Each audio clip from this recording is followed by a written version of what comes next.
विवेक, आप मुझे कब लेने आ रहे हो? हाँ प्रिया, मैं कल आ रहा हूँ तुम्हें लेने। अच्छा, लेकिन अभी तक तो मैंने अपनी शॉपिंग भी नहीं की है।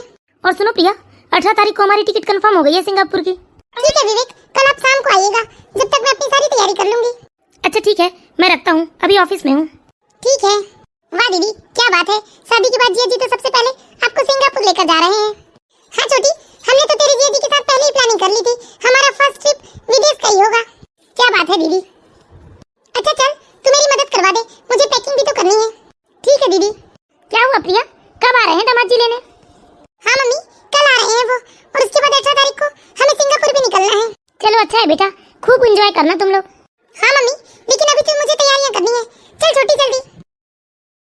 आज तो प्रिया की खुशी का कोई ठिकाना ही नहीं है। प्रिया की शादी 1 महीने पहले ही विवेक से हुई है।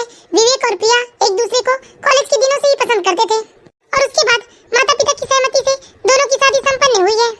छोटी, सिंगापुर के लिए मैं अपनी पैकिंग यहीं से कर लेती हूँ। हाँ दीदी, और मेरी भी कोई ड्रेस आपको पसंद हो तो आप वो भी रख लीजिए। चल ठीक है, हम पैकिंग कर लेते हैं। रिंकी, ओ रिंकी। क्या हुआ मम्मी? रिंकी, आज तेरी भाभी आ रही है, तो जाना घर को थोड़ा सजा धजा ले, और जैसे ही तेरे विवेक भैया ऑफिस जाए वैसे ही तू उनका कमरा सजा देना। ठीक है मम्मी। और मैंने तुम्हारी भाभी के लिए जो साड़ियाँ खरीदी थी ना, वो भी मैंने पीको फॉल के लिए डाली है, वो भी लेकर आ जाना। हाँ मम्मी। विवेक की मम्मी, ओ विवेक की मम्मी।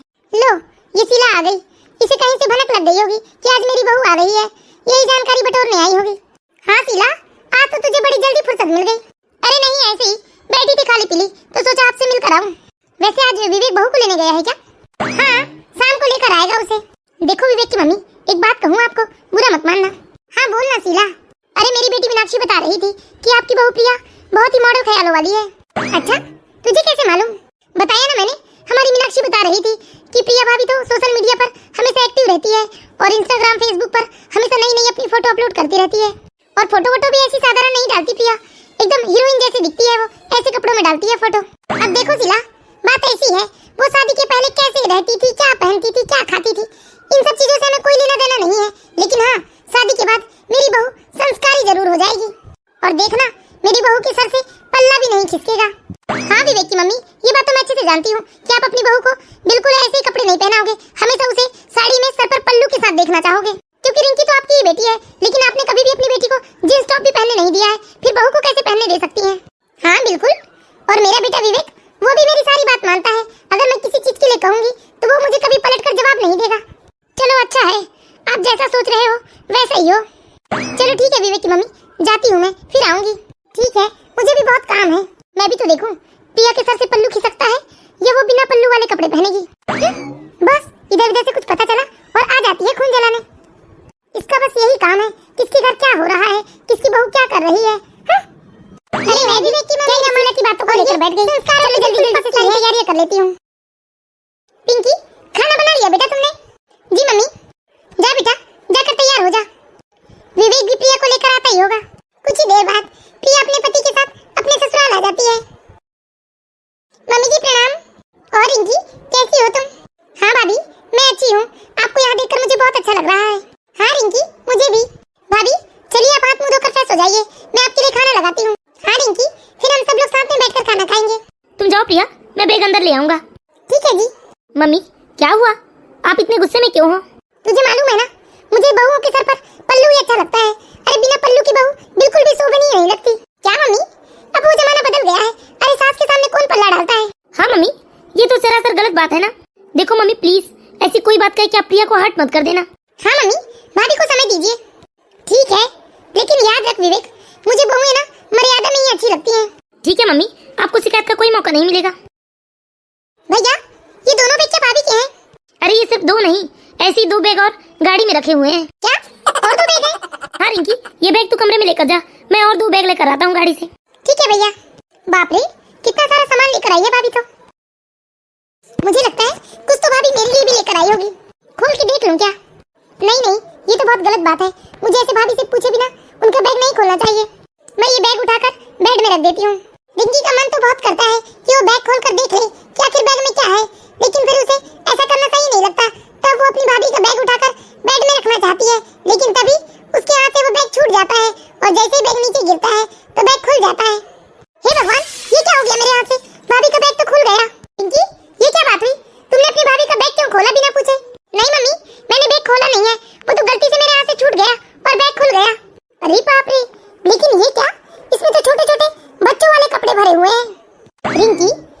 भाभी ने गलती से किसी और का बैग तो उठाकर घर नहीं ले आई।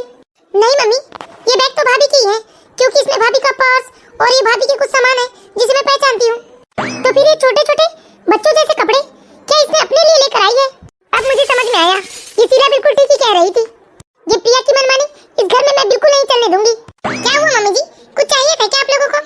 ये सब क्या है रिया? अरे तुम अपने ससुराल में इस तरह के छोटे कपड़े लेकर क्यों आई हो? अरे ऐसे कपड़े जब मैं अपनी बेटी को नहीं पहनने दे सकती तो क्या मैं अपनी बहू को पहनने दूंगी? नहीं मम्मी जी, मैंने ये सारे कपड़े यहाँ पहनने को नहीं लाए हैं, वो तो हम लोग सिंगापुर जाने वाले हैं, इसलिए ये सब लेकर आई हूँ मैं। अरे तुम्हारी हिम्मत कैसे हुई अपने ससुराल में ऐसे छोटे कपड़े लाने की?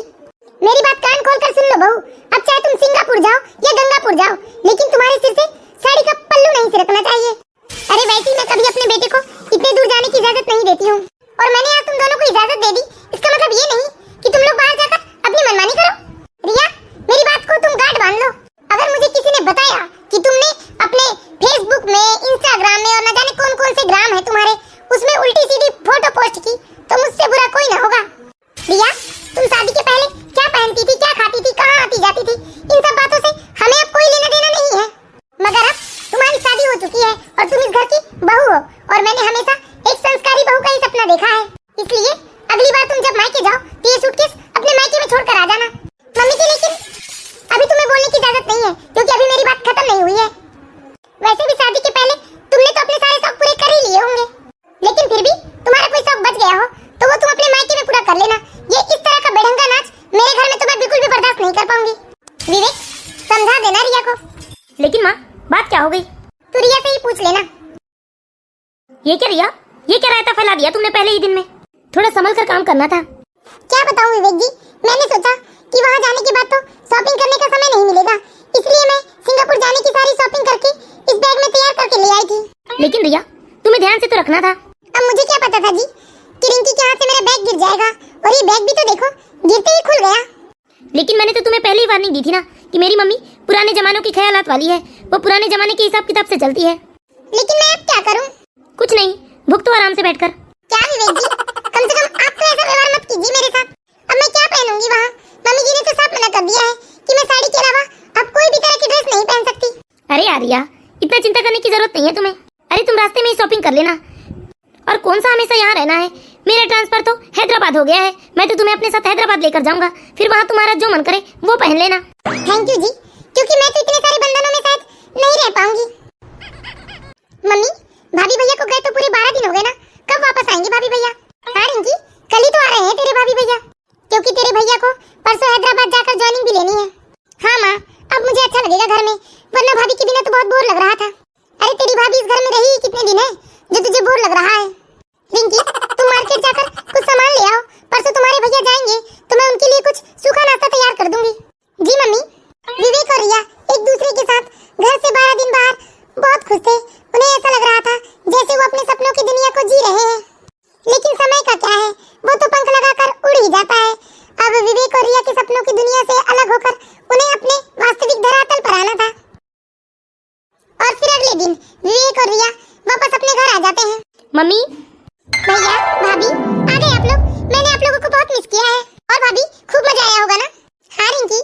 क्या रिंकी, हम लोगों को अंदर तो आने दे, बहुत थक कर आए हैं हम। अरे सॉरी भैया, आइए ना। अरे आ गए बेटा तुम लोग। जी मम्मी जी। प्रणाम मम्मी जी, खुश रहो। मम्मी, मुझे परसों हैदराबाद निकलना होगा।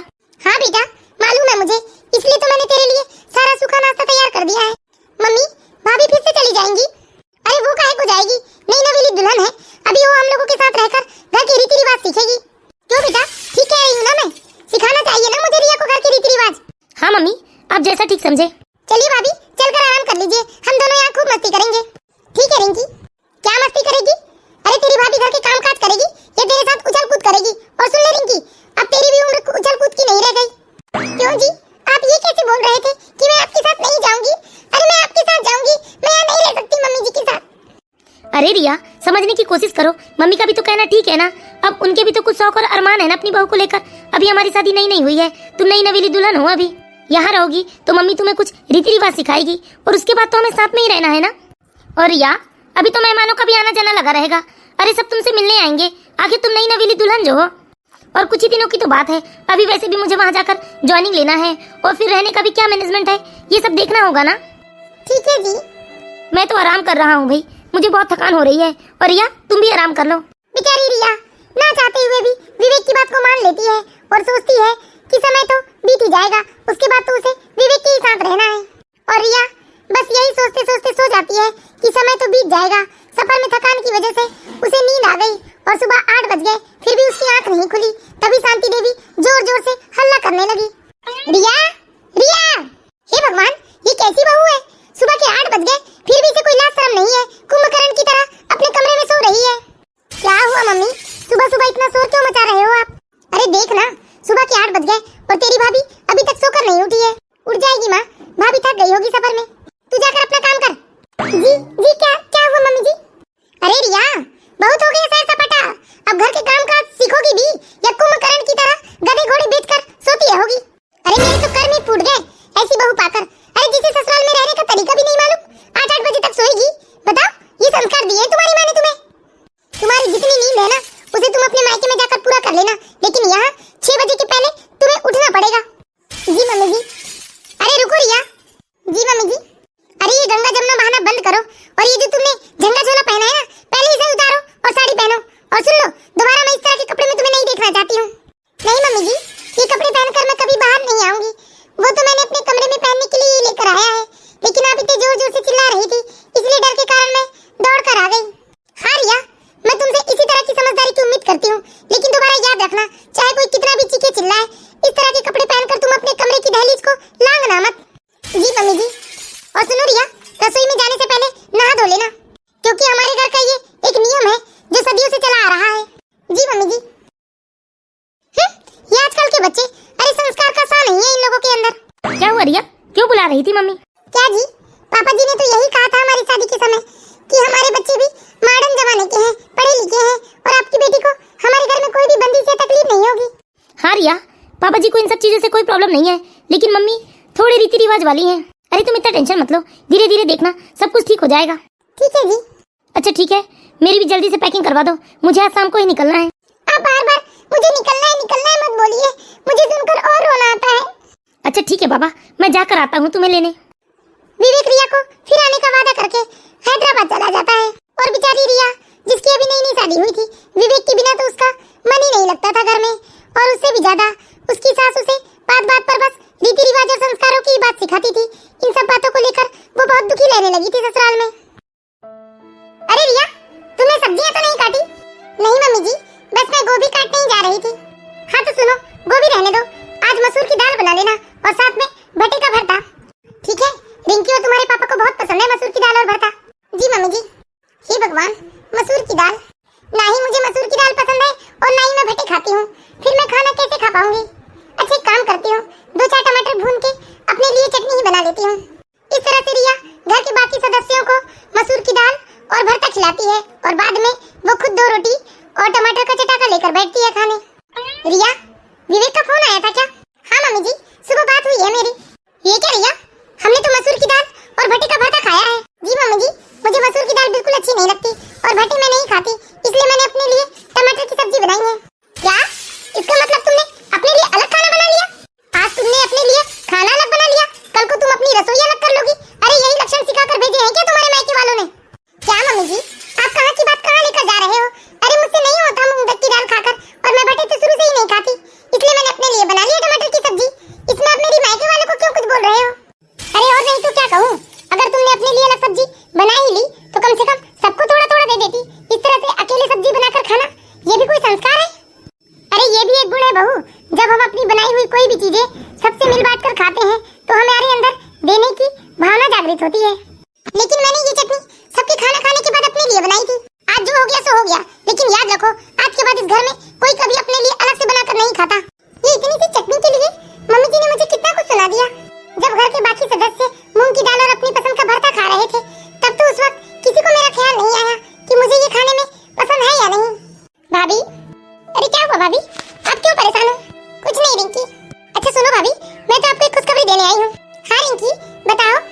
भाभी, मेरा रिजल्ट आ गया है और मैं फर्स्ट डिवीजन पास हुई हूँ। अरे वाह रिंकी, ये तो बहुत ही खुशी की बात है। अब तुम आगे क्या करना चाहती हो? एक और खुशी तो सुन लीजिए भाभी। अच्छा, 2 खुशी है? हाँ भाभी, भैया का ट्रांसफर अब इसी शहर में हो गया है।